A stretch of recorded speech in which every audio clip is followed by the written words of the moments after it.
come to order. Enlighten me. And we'll enlighten you on one subject. See, Jonathan's talk of the historical aspect was interesting.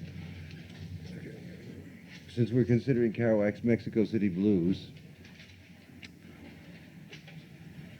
considering it in relation to what Jonathan was saying about the periods of Greek poetry, Kerouac, in a sense, is at the height of American Empire. And a main image in Kerouac, the popular image of Kerouac, is with the chariot or the automobile or the vehicle, and which was the main industrial, or symbolic of the main industrial invention. So that's an odd thought. Kerouac's the height, and at the same time the beginning of the decline of the American Empire, making use of the main image, the car. So we have, first of all, you have a printout of a selection of a number of favorite Kerouac poems. Those were my favorite Kerouac poems of about 2 years ago, or 5 years ago, I've forgotten. It's been updated. I don't have a copy, and I'm using Jim Jones's complete Mexico City Blues. Professor Jones here in the back is doing a study of the first study of Mexico City Blues in academic history, practically, which is really a heroic accomplishment, a breakthrough, because when we first started talking about it in the car, one thing I was pointing out was Mexico City Blues is considered by many poets a seminal work, a classic, historical, monumental work of poetry. Jones has a paper on it in which he compares it as a major long poem to the other major long poems of the century, The Wasteland, Cantos, Patterson, Zukowski's Maximus poems. He included Howl, it was short, and Mexico City Blues. And I had never quite thought of Mexico City Blues in that as a single long poem, but it is actually. And it is one of the major works of the latter half of the century, in the sense that it opens up a whole way of writing that many people have been inspired by, and it's had an enormous influence on poets more popularly acknowledged as major poets than Kerouac. Kerouac to this very day is being denounced as an illiterate or a boorish writer in this week's Newsweek. George Will himself says that Kerouac couldn't write and re-quotes Truman Capote's old classic saw that isn't writing, that typewriting, which was only a casual remark by Capote, who regretted its use against Kerouac because Capote himself, at dinner with Truman Capote, with Andy Warhol and Henry Geldzahler and Raymond Foy, said that he admired Kerouac's writing and thought it was marvelous. So it was sort of like one of those chance remarks which the media picks up and then hits the hero on the head with. The poets that have been influenced by Mexico City Blues include, among others, certainly myself, because I've always been happy to declare that my own style of writing and reading on oral, on vocalization, has been just an imitation of Kerouac.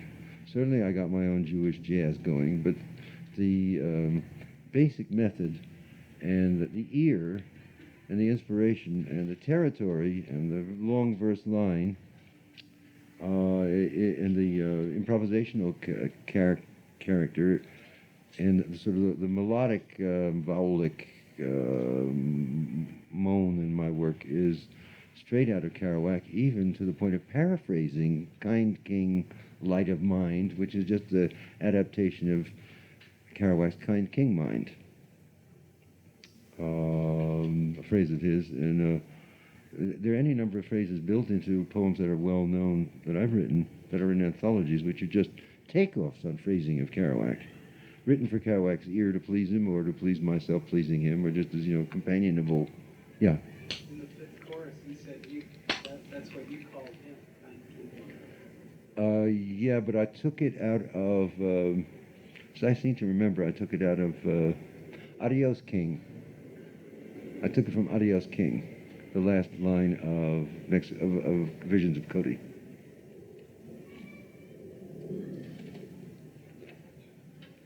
Another poet, a lot influenced by Kerouac, both for the cultural background, New England, and Lowell and Lawrence, is Robert Creeley, who was kind of turned on by Kerouac. And Creeley's own jazz interest, bebop interest, and improvisational interest were reinforced by his encounter with Kerouac and his realization that, yeah, there's a whole phalanx of writers in Kerouac, like a kind of pillar of strength in that area.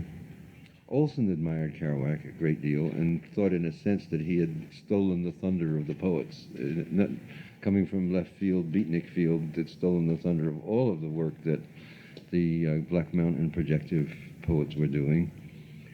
Michael McClure was so turned on that it altered his style of writing, and he wrote rosy little lyrics from then on. And his book, September Blackberries, is directly paraphrasing Kerouac's improvisational style, and I think it's McClure's best book of little lyrics, like really delicate filigreed ear lyrics, where you can hear the sound, interesting sound, as well as delicate, naturalistic pictures of bees and birds and rosy lips and flowers. Snyder was pushed a little further into improvisational looseness, and Philip Whalen, who already was as loose as Kerouac and as spontaneous as Kerouac, also dedicated huge love poems to Kerouac. He thought he was so big as a bard back in Berkeley when we were all living together. I guess there are lots and lots of poets that have had some touch of Kerouac, either from his prose or his poetry. But what's interesting is that among the San Francisco and the among some New York poets like Ted Berrigan, Anne, I think, Kerouac is considered total caviar as supreme poet, like Shakespearean-like poet, like enormous storehouse of energy and power and accomplishment and richness, unfolding robes of richness of language that you can never get to the bottom of. For poetry, Kerouac himself said, "I'm a poet. You guys call yourselves poets. I write poetry in long lines, like they're a page long or a paragraph long. It's just the difference in the size of it. I want to be a poet too. I want people to call me a poet too." So he sat down to write poetry deliberately, so that people at least realized that he was a poet, not just a novelist. Because he wanted to be a novelist. He wanted to be a dignified novelist with a pipe and a chair and a house and a library and a tweed coat and respect. He wanted the respect that you get that a novelist gets, like William Styron or Saul Bellow or even Truman Capote, but he didn't get it, which was interesting. Even though he was, I think, a 10 times better writer than any of the Nobel, Pulitzer mediocrities in terms of their prose thickness.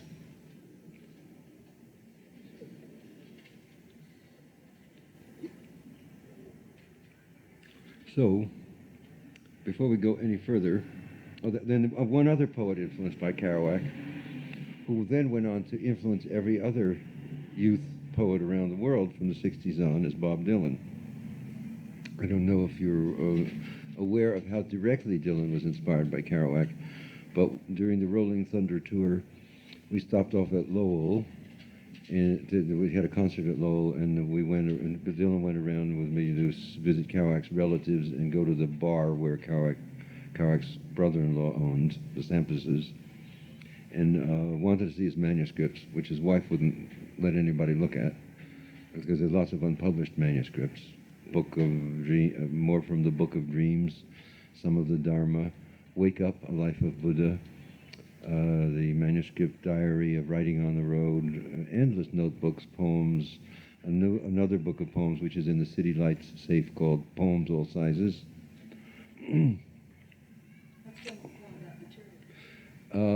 asked his wife, she said, that's not, why she wasn't willing to have anything printed. She said, that's none of your business. That's my business. And one other time I asked her, she said, well, you got to have something for future PhD scholars. So who knows? But it's there. It'll be all right. But then we went to film at Kerouac's grave for a scene in a movie, Ronaldo and Clara. And there's a still photo of that sitting at Kerouac's grave, improvising poetry. Dylan playing my harmonium and me singing. And actually I was quite inspired at the moment, because that was an inspiring moment with Dylan at Kerouac's grave. And then walking way down the aisle, or between the path in the graveyard, into the distance with the cameras behind us, with no sound, so then I actually could talk. I said, what do you think about Kerouac? How come you were willing to read one of these poems over the grave? I said, someone handed me I know Mexico City Blues. Someone handed it to me in '59 in St. Paul, and it blew my mind. And I said, how? Well, what do you mean? He said, it was the first poetry that ever talked to me in my own language. And from that, Dylan took off into considering himself as poet, and reflects Kerouac's chains of flashing images, is like the motorcycle Black Madonna, two-wheel gypsy queen and her silver-studded phantom lover, is a paraphrase of my style, which is a paraphrase of Kerouac's style. That big scatological pile-up of words, as Kerouac calls it. Quote, scatological pile-up of words, till you're exhausted and you got everything everything you can think of. So now, briefly,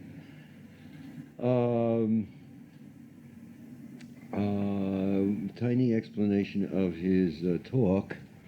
He was influenced a lot by the new music of the 40s, 39, 40, 41. When he was in high school, Horace Mann, he was going to Harlem and listening to the early Bebop of Thelonious Monk, Charlie Parker, and the Dizzy Gillespie, as well as the previous generation of jazz heroes, Roy Eldridge, Lester Young, Coleman Hawkins, Charlie Christian, and others who were the late jazz swingers, and then on into bebop. He was accompanied by a fellow named Seymour Weiss, who was working for at the Greenwich Music Shop, a record shop on Greenwich Avenue and 7th, with a guy named Jerry Newman, who was one of the rare pioneers in recording this early bebop music on the old wire recorder, actually literally on wires. That was the way they did it then. And years later, talking to Weiss, who was his Virgil through the music lands in Harlem, his guide,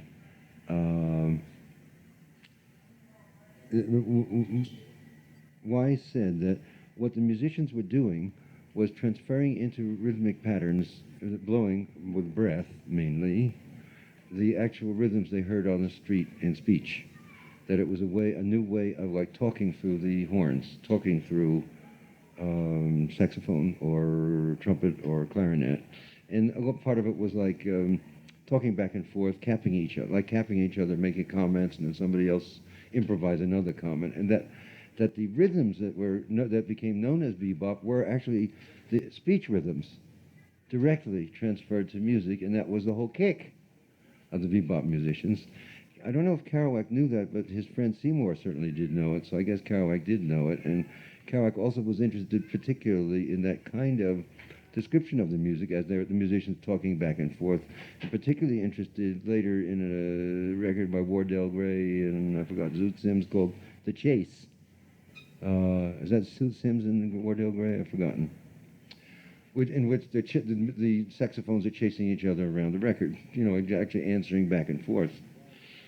So Wise pointed out that when Kerouac was imitating the bebop rhythms of Charlie Parker or Gillespie, he was actually imitating, what he was doing was bringing back to speech rhythms, to words, the rhythms which they had adapted to the saxophone to notes. And the whole point of bebop was the change of rhythm, where the drum became a solo instrument itself, and there was no longer what you might call the fixed rhythm of 4/4, 4/4 beat jazz, or 12-bar blues. The rhythms were stretched or extended out or curtailed, or there were gaps or hiatuses within them, or infinitely complicated little rhythms, sub-rhythms within the larger cycle of 12-bar. So, because actual speech is rhythmically much more complicated than the 19th century rhythms that were being used for poetry, or much more complicated than the 4/4 rhythms that were being used, I guess, for trad jazz, moldy fig jazz.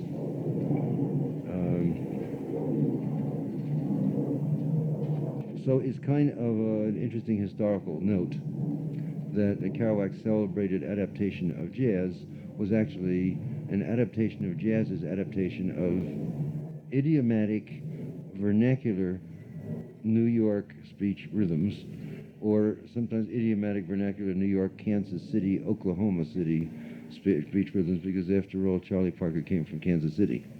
So it's a lot of Midwestern accent, Okie accent, Chicago accent, Southern drawl, Harlem black talk. It's mostly the really variable syncopations of black talk. So it's very appropriate then that at the end of his major long poem, there's an address to the American jazz musicians and finally a prayer to Charlie Parker. And so, that being the background, I'll play Kerouac's reading of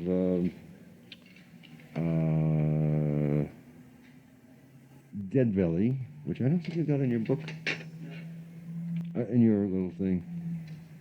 Well, you'll hear it. I think it's clear. I haven't heard this tape recently, and I don't know if this copy is as distinct and clear as could be, but we'll see.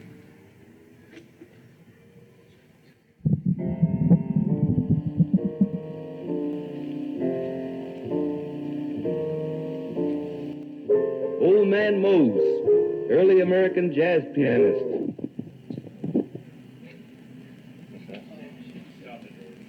How do you stop it? Quick. How do you stop it? Who knows this machine? It says stop it. Stop it. Stop. It stopped. S-T-O-P. Where are you? I can't see. No, it's in the middle. Tape break? Yeah. Oh. Oh, you just, like, poet. Yeah. Did it break? You know, you are okay. I'm not. Oh, It didn't break. It didn't, something else. Alan. The records were made in 1959. Will it play on that side? Well, we should see. We'll Did you see. put it on B side? Oh, let me see. I didn't check this side. B, right? Okay.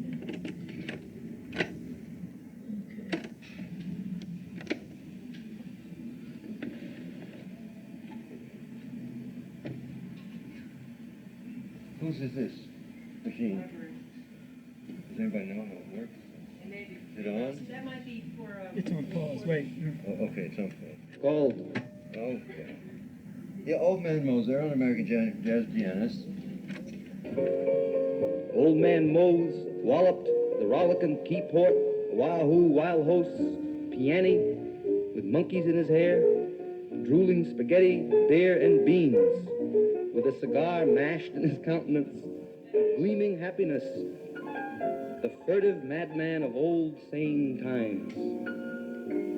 Leadbelly don't hide it. Lead killed Leadbelly. Leadbelly admit. Leadbelly modern cat. Cool. Leadbelly man. Craziest. Old Man Mose is dead. With Leadbelly get ahead. It says ha ha ha at the end. What's after that? That's 221.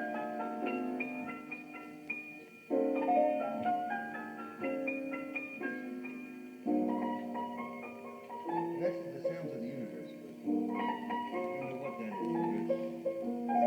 This is a mixture of prose and poetry, so I'll play it for a while.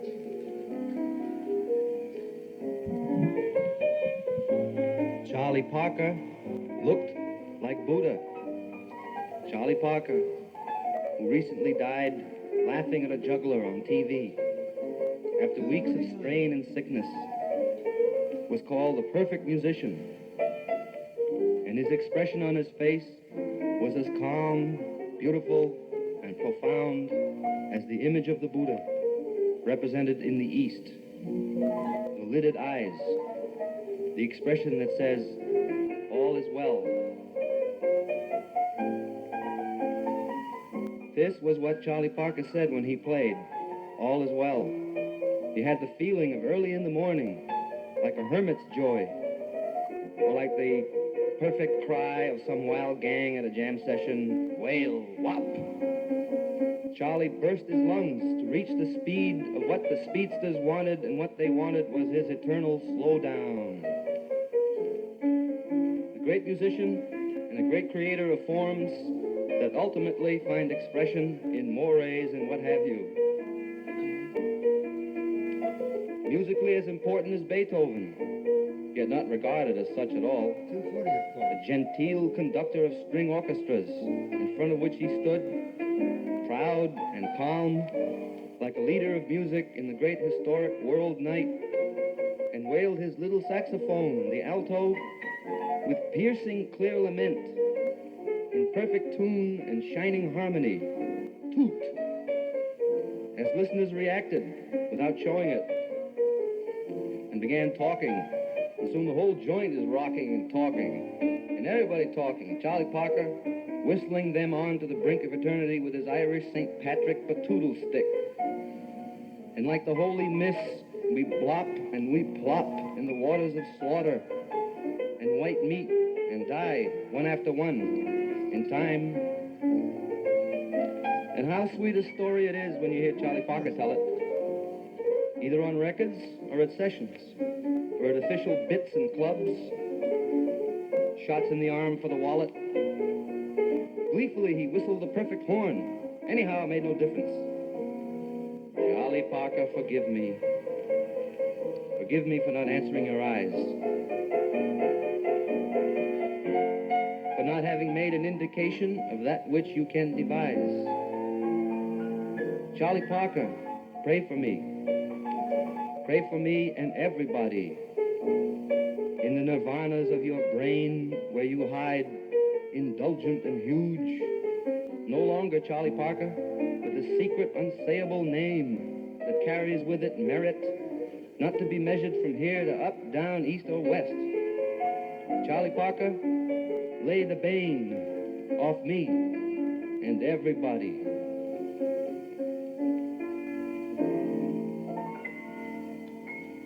That's the next to the last of the chorus.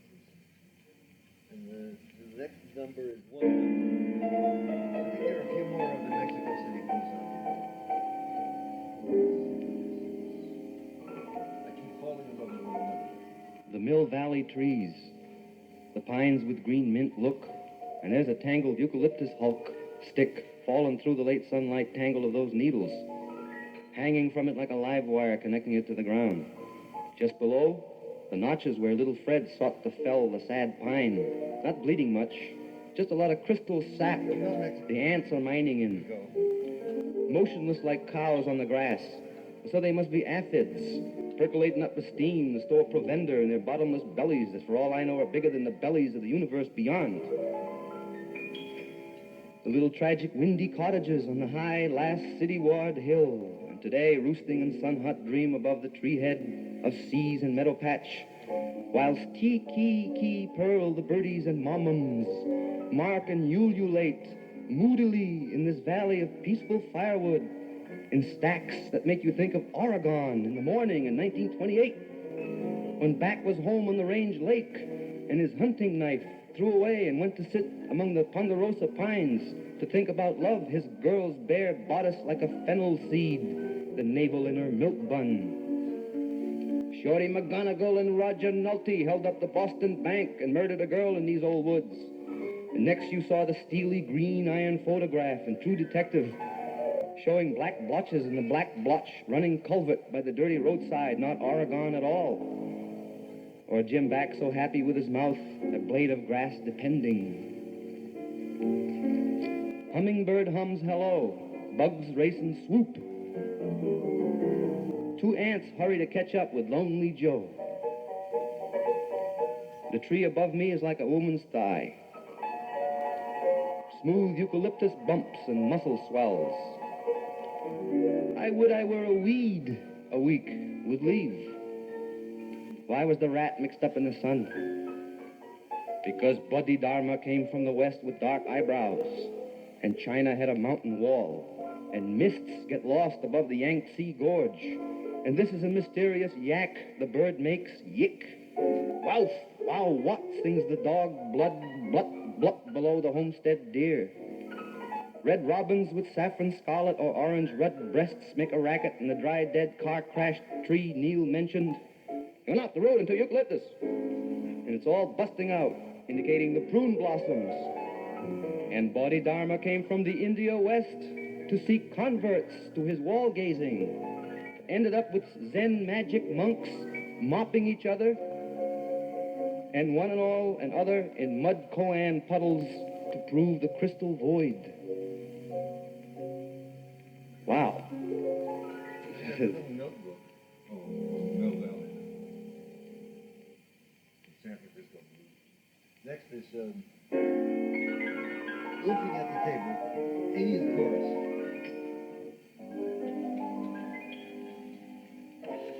I keep falling in love with my mother.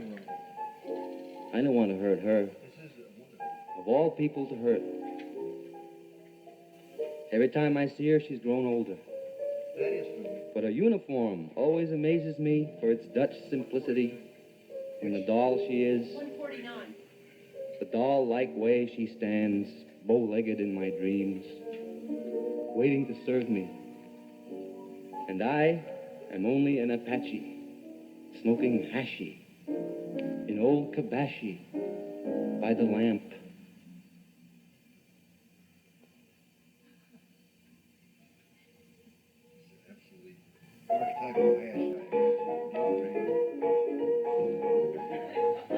Goofing at the table. You just don't know. What don't I know? How good this ham and eggs is. If you had any idea whatsoever how good this is, then you would stop writing poetry and dig in. It's been so long since I've been hungry. It's like a miracle. Ah, boy, but them bacon and them eggs. Mr. Beggar and Mrs. Davy, loony and croony. I made a poem out of it. Haven't smoked loony and croony in a long time. Them eggs and them there bacons, baby. If you only lay that down on a trumpet. Lay that down solid, brother. About all them bacon and eggs. You gotta be able to lay it down solid. All that loony and froony, frakins, akins, and begs. Lay it, all that be-bobby, be-buddy, I didn't took, I could think so, be-bop, be-boppy. Loony and Junie. That's where they get kind of hysterical. Loony and Boony, Juner and Mooner, Moon, Spoon, and June. Don't they call them catmen that lay it down with the trumpet? I call them cat things. That's really cute, ain't it? William Carlos Williams.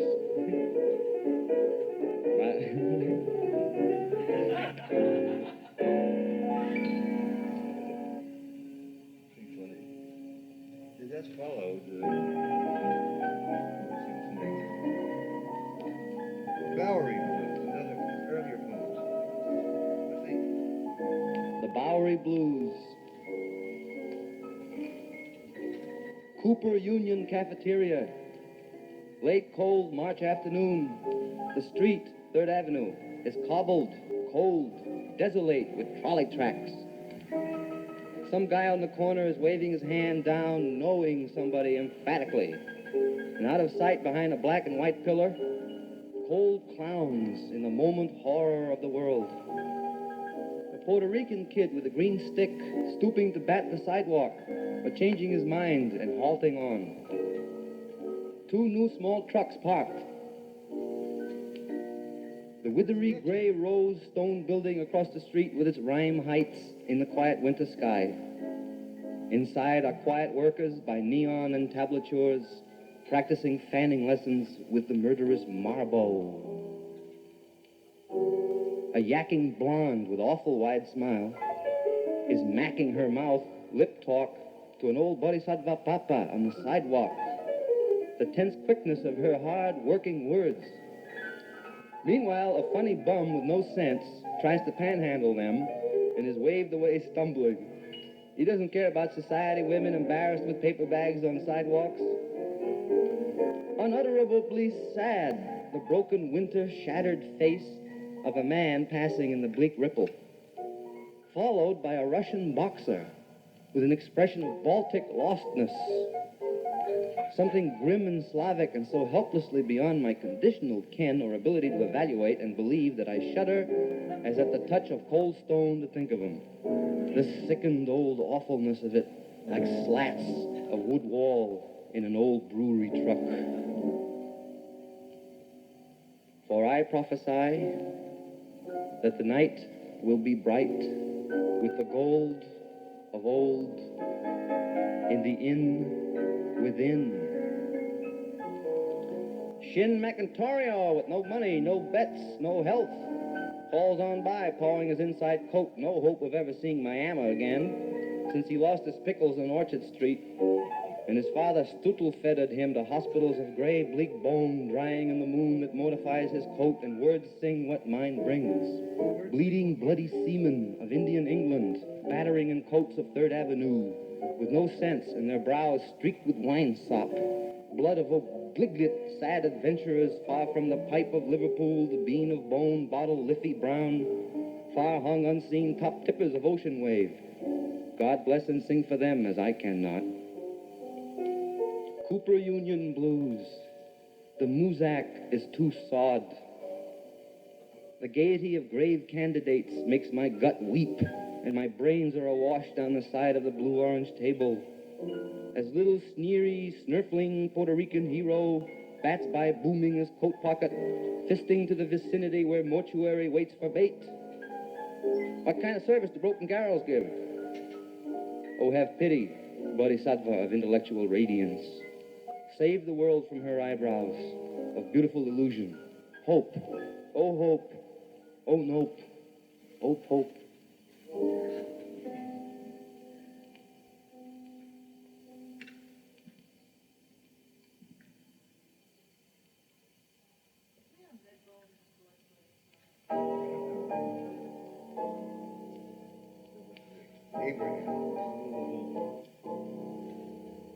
Abraham, drinking water by the tents, pacing up and down the soft sand under the stars, worrying about villages, wondering if your vision was real or just a foolish importunity in your mind, yet moving on in the morning anyway with the rattle of pack asses. Abraham, the dew is in your beard. Abraham, my eyes are open. You are weird. Abraham, they've brought you. Your rooftops are mended. Your women bend no more their heads under the sleepy tent flap. And goats don't you and cry no mo in the sing-song tent village night. Abraham, I didn't write this right.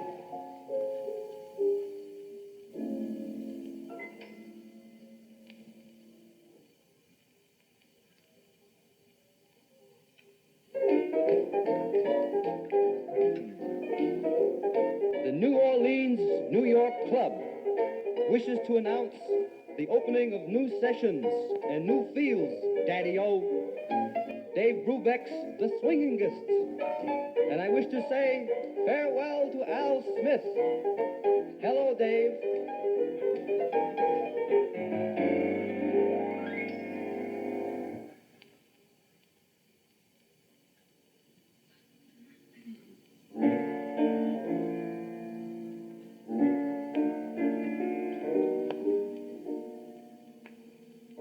I had a slouch hat, too, one time. the old slouch hat. I just keep walking around, and he keeps walking around with me. Around and around that necktie counter we went. When it rained, I wore my old slouch hat. It was a good felt that I had to carry through many rainy days, late fall and early spring. Perhaps it was a rainy day, and the house dick might have saw my hat. Each tie on that ring worth $6. Brooks Brothers, $60 worth of ties. Slacks with peculiarities. I couldn't even find a pair of slacks I thought it was suitable to wear.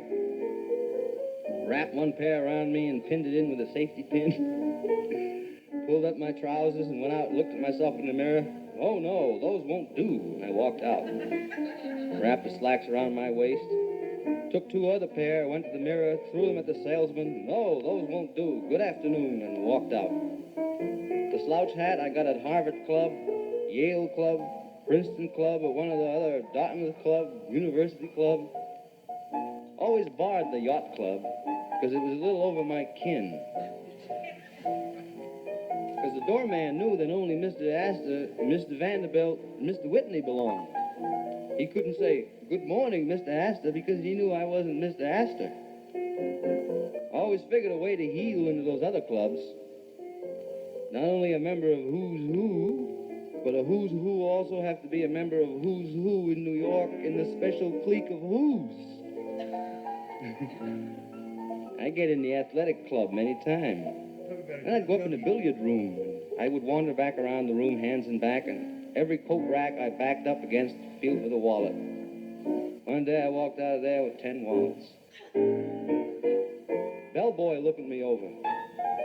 Pretty soon, a very dignified-looking gentleman come up and buzzed the bellboy. He says, "Who?" And I says, "Man told me his name while we're drinking at the bar and told me to meet him in this billiard room at the athletic club. I don't see him, so I better go." Well, tell me about the old slouch hat.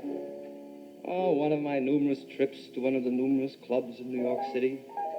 The hat finally was left in the hotel, which I had to leave rather hurriedly one night, never to return. So the hat was given to the cast-offs of the hotel, which they collect in rummage cells. May now be worn by one of the members of Skid Row, New York City, the Bowery. I seen that hat by moonlight. Yeah. I had a pointed mustache, and I mean pointed, half-inch from here. Double-breasted vest and a derby hat and striped trousers, English shoes, black, very pointed. They were Hannah shoes. People on Broadway turn and look at me. The worst is yet to come. I had a pince-nez with a long black ribbon to my buttonhole, and I wore a carnation, white or red. Boy, did I look like something. A year later, I got caught. I was dressed differently and everything, but boy, that mustache and that pince-nez was really out of this world. I used that outfit 6 months. Finally had to pack it in because it was too well worn. Pince-nez was in a coat I stole. Mustache I grew in the sanitarium while taking one of my numerous drug cures. My mother come to see me. She says, "Oh, no, cut it off." "I'm just having a little fun, Mother." Took it on the lam and went to Canada. Late at night, I'm full of morphine, and I come down full of goofballs, too. This guy had ventriloquist doll, and he gave out this Texas Guinan routine. "Hello, sucker. We like your money as well as anybody else's. As a matter of fact, the bigger you roll, the more we take you." He used to get everybody interested with the doll and cut out silhouettes, put stripes in your tie. Wound up in his room, gave him a shot of morphine. Out on the highway, I thumbed a ride into Buffalo, and I put the bum on the guy for something to eat. He said, "Eat in my drugstore." So we went in the back, and he had corn on the cob and boiled potatoes. "Say, fella, I always hear people talk about morphine. What's it look like?" He shows me. He had a key, a cabinet. He had bottles of hundreds, quarter grains, half grains, Penapon, Dilaudid, everything. As soon as he tended the customers, I emptied the bottles. Got out of there pretty quick. Bought a safety pin in Buffalo and took a shot in the toilet.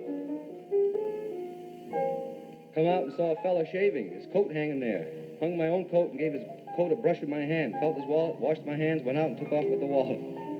So I started out on a shoplifting campaign in Buffalo. It was about 1910. Wasn't very experienced at it. Started out with a top coat and sold it in a taxi cab stand. Next day, I decided to get myself some suits, and I went up and I had a suit box, and I walked about and put the suit box in one of the dressing rooms, looked and fooled in the mirror, went out, and I hawked those two. Next day, like a damn fool, go out to the same store, but I got a newspaper instead of a suit box. Thought I'd try a new routine. Two guys kind of watching me. I went in, wrapped myself up, two suits, went in the elevator. Bottom gentleman tapped me on the arm. Will you come with me, please? In the county jail, they ate breakfast. You got oatmeal with one spoonful of molasses. For lunch, stew, mostly bones, graveyard stew. And for supper, dinner at night, beans. And you couldn't smoke.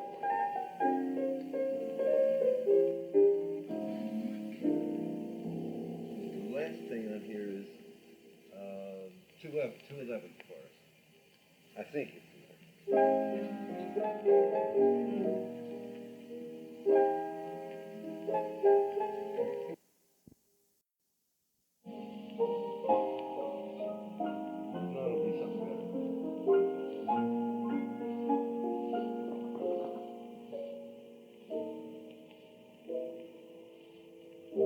The wheel of the quivering meat conception turns in the void, expelling human beings, pigs, turtles, frogs, insects, nits, mice, lice, lizards, rats, roan racing horses, poxy, bucolic pig ticks, horrible, unnameable lice of vultures, murderous attacking dog armies of Africa, rhinos roaming in the jungle, vast boars, and huge, gigantic bull elephants, rams, eagles, condors, pomes, and porcupines, and pills.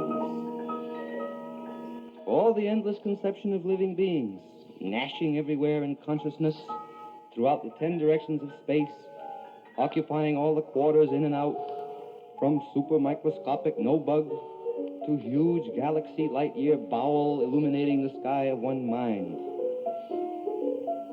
Poor. I wish I was free of that slaving meat wheel and safe in heaven dead.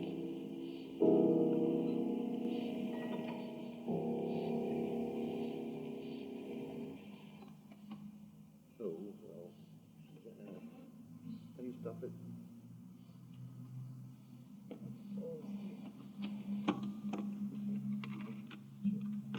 Well, I've taken up most of my time letting Kerouac talk, but I did have some things to say about it.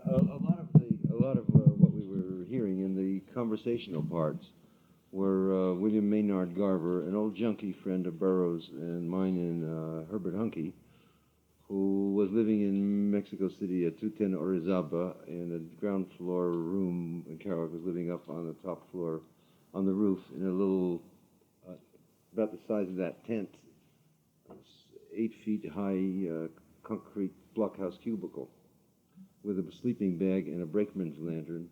And every morning, when he woke up, took a big, huge cup of black coffee, and smoked a huge joint, and then opened up a little pocket notebook about the size of the standard unfolding one, like this, and filled out one page of whatever came through his mind at the moment, usually on some theme or other, like goofing at the table, sitting around with Garver talking, and taking down Garver's funny 1910, 1920, 1930 style junkies conversation, anecdotes, or just goofing, like them bacon and them eggs.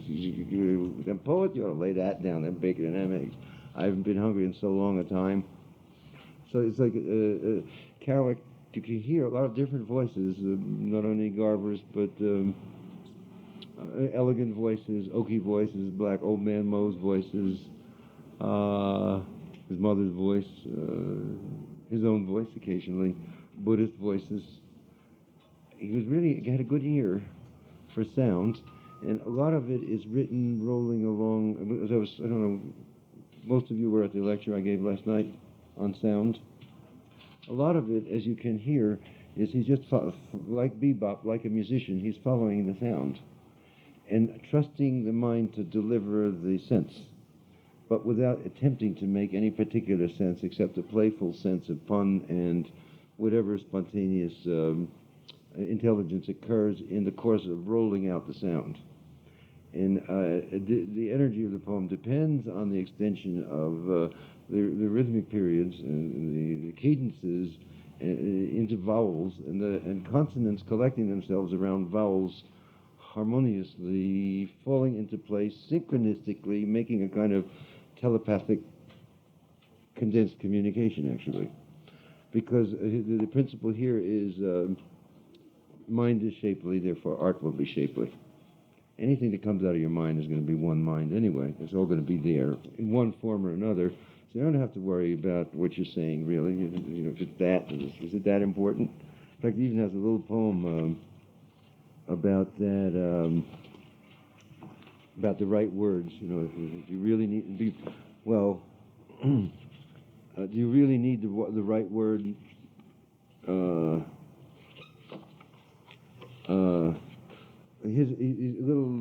few of these are on the method himself, on the method of writing. The songs, 195th, the songs that erupt are the gist of poetry. The songs that erupt are the gist of poetry, come by themselves, hark, stark as prisoners in a cave let out to sunlight, ragged and beautiful when you look close and see underneath the beards and holy blue eyes of humanity, and brown. The stars on high sing songs of their own, in motion that doesn't move, real, unreal, sing-song, spheres. But human poetries, with God as their design, sing another law of spheres and ensigns, and rip me a blues, son, blow me a bop, let me hear about heaven and brass flugelmouth. So it's all improvisational nonsense, you could say, except that it all makes some kind of funny telepathic communication that, as you notice, it comes to such clear inside sound musing that you all laugh at moments, because it actually does make complete sense in its context. He's concerned with poetry, but he also has comments like 202nd chorus, a white poem, a white, pure, spotless poem, a bright poem, a nothing poem, a no poem, non-dream, clean, silver dawn, clear, silent of birds, pool, burble, bark, clear, the lark of trees, the needle pines, the rock, the pool, the sandy shore, the cleanest of dogs, the frogs, the pure, white, spotless, Honan, honeyland blues. So it's always got that forward rhythm that actually is partly Negro talk, partly black talk. The pure, white, spotless, Honan, honeyland blues. And all the hesitations and syncopations and bebops on the way to finally getting out that extended cadence and ending it. So it may not be necessary by this method, it may not be absolutely necessary to know in advance what it is you're going to say, though all through the book there are lots and lots of very deliberate statements about Dharma and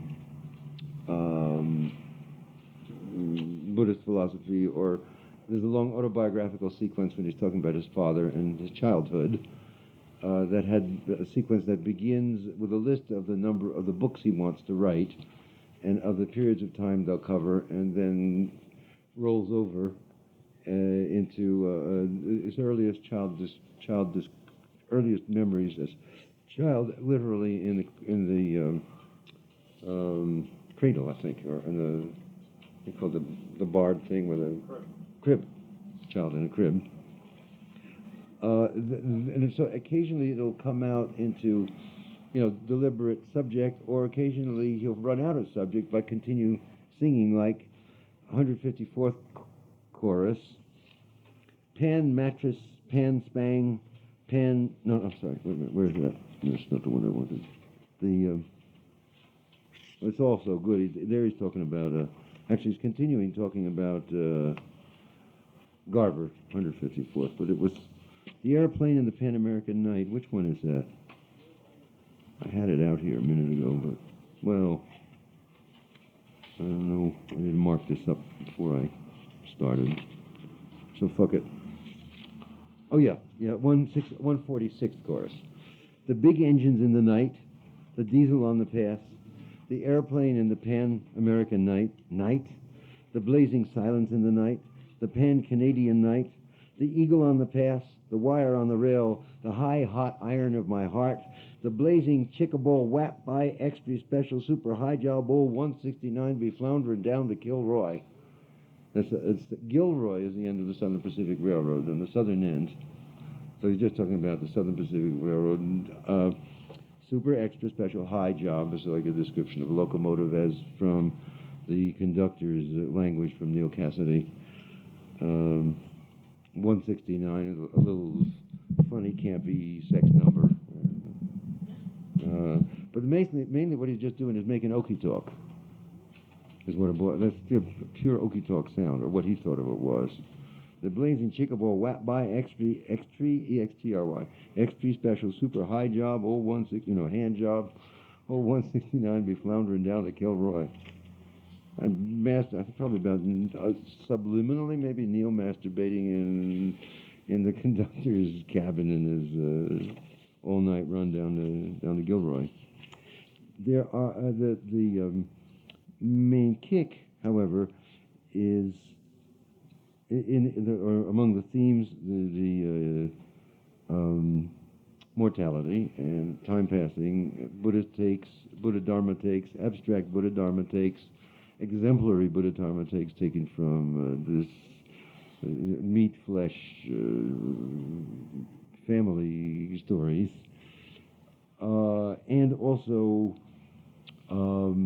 the nature of the mind itself, actually. The subject of Mexico City Blues is the nature of the mind and is a recording of the movement of the mind to the extent that it moves along by sound and language, to the extent that spontaneous language erupts in the mind, and it can be notated if you're attentive to that aspect of the mind and interested enough to work only with that and not worry about whether you're making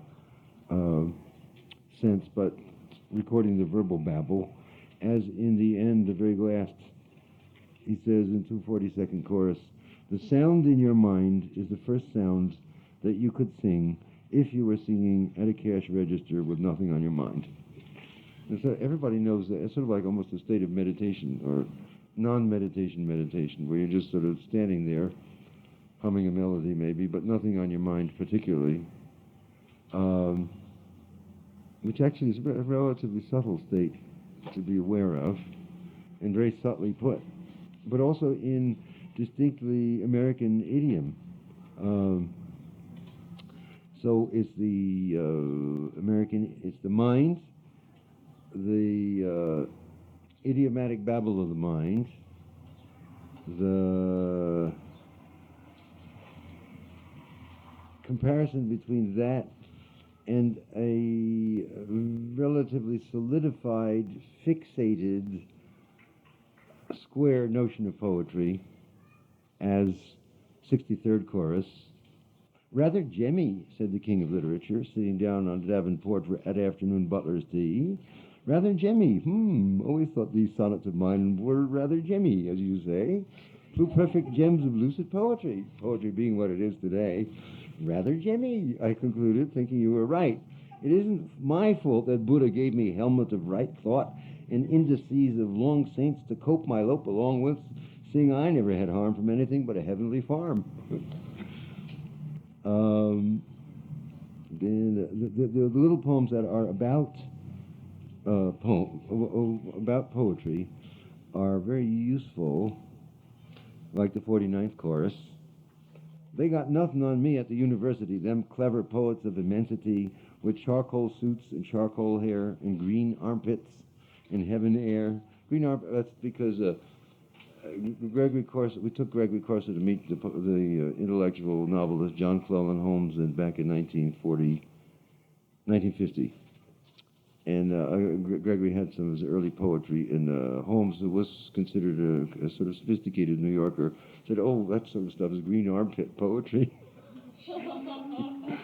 Like bohemian green armpit poetry.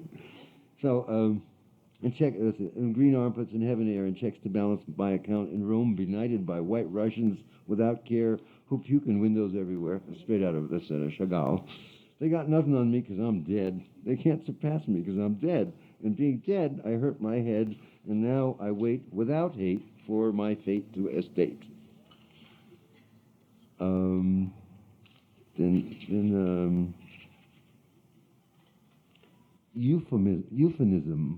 Euphonism, a softening of sounds.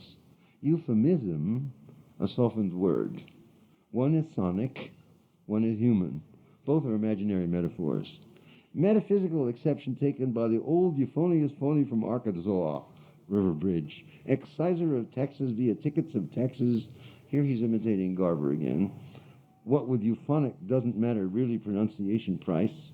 Dolichocephalic? Ichthycephalic? Ichthyocephalic? Encephalotherapy?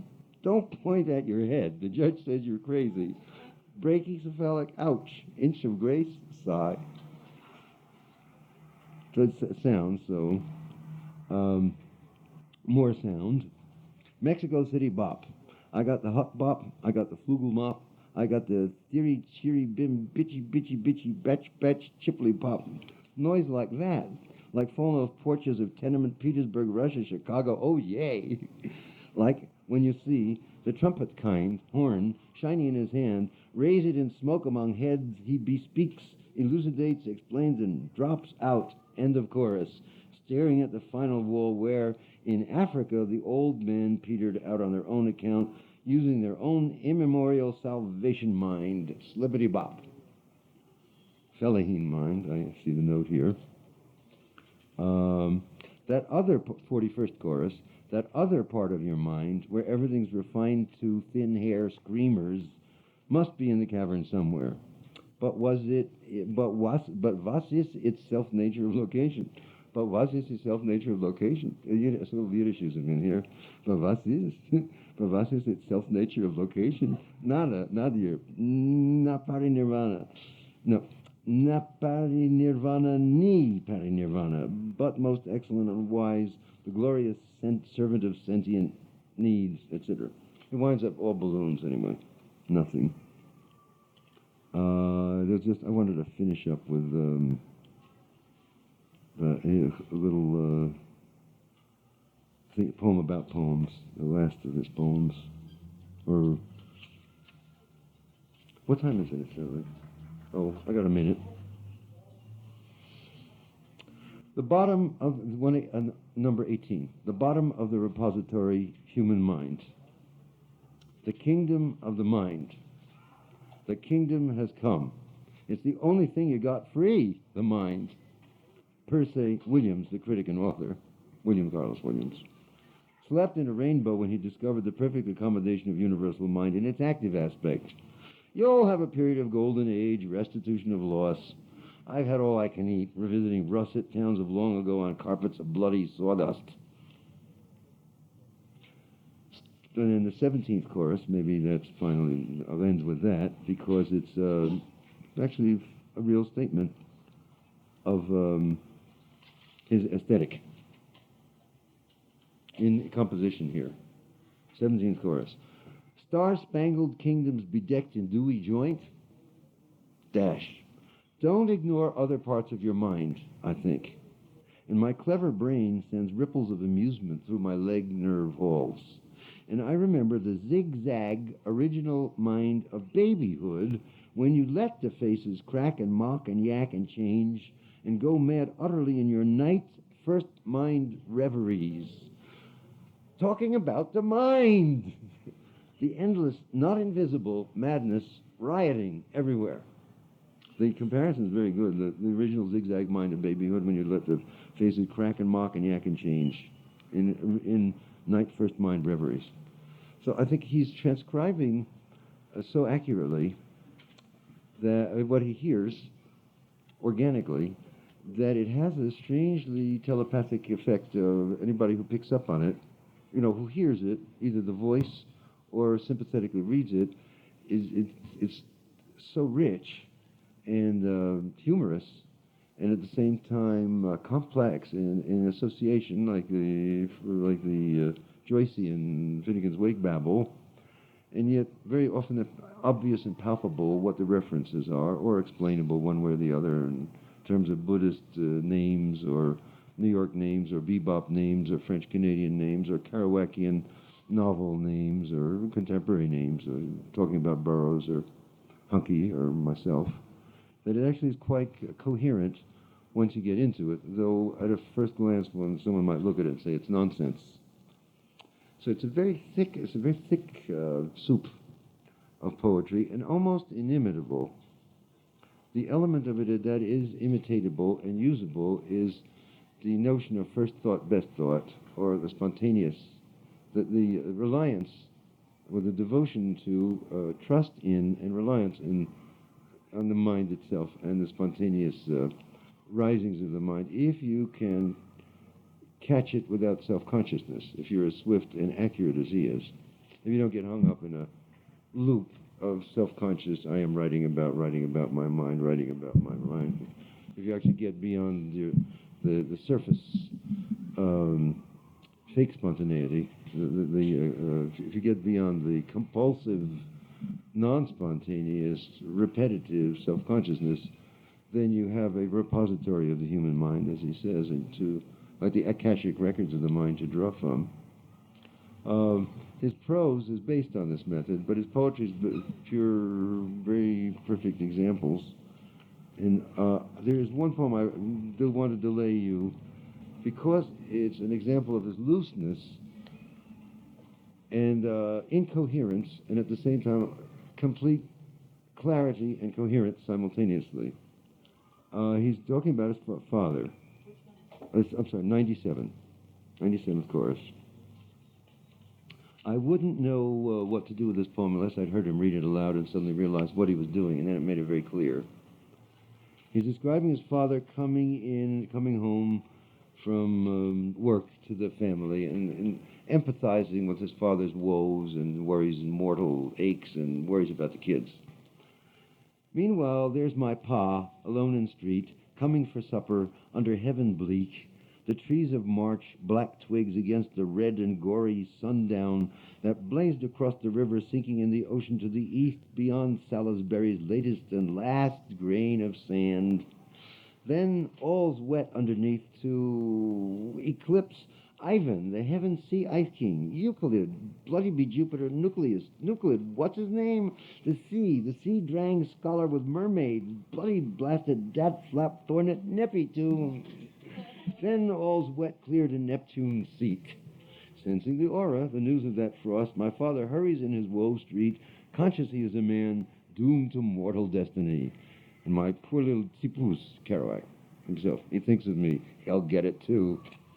So what happened was he couldn't think of the name, he had a little tongue block, but since his intention was music, and since he trusted his mind completely to deliver sense with the music, if you rest in the mind a little, he was willing to write down the associations that stood on the tip of his tongue and came out before he finally got to Nepidu. So it's the whole thing is the playfulness, the ease, the playfulness of existence of the mind. You know, not worrying about what the mind is saying, but actually examining the texture of mind itself. And I remember when, about 1972, I drove with Trungpa down from Karma Choling to New York. We had about an 8-hour drive, and I read him all through Mexico City Blues practically. And he laughed all the way and really enjoyed it. And when we got home, he said, it's next manifestation of mind. It's like sutra, a perfect manifestation of mind. And then the next morning, next day he had a lecture, and we had a meeting, and he said, you know, your voice, or Kerouac's voice, haunted me all night. I couldn't get over it. It completely changed my idea of poetry. And from then on, Trungpa abandoned the classic Tibetan 7-syllable and 9-syllable formal poem that he had been writing, as in the little book Mudra, and began writing American-style and international-style free verse, depending very much on the notion of spontaneous nonsense, mind actually delivering sense. So, okay, that's another 7. I better quit.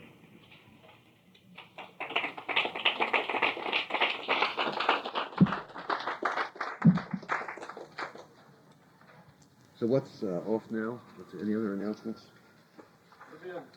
Tomorrow, yeah. The reading will start in about maybe half an hour. Here.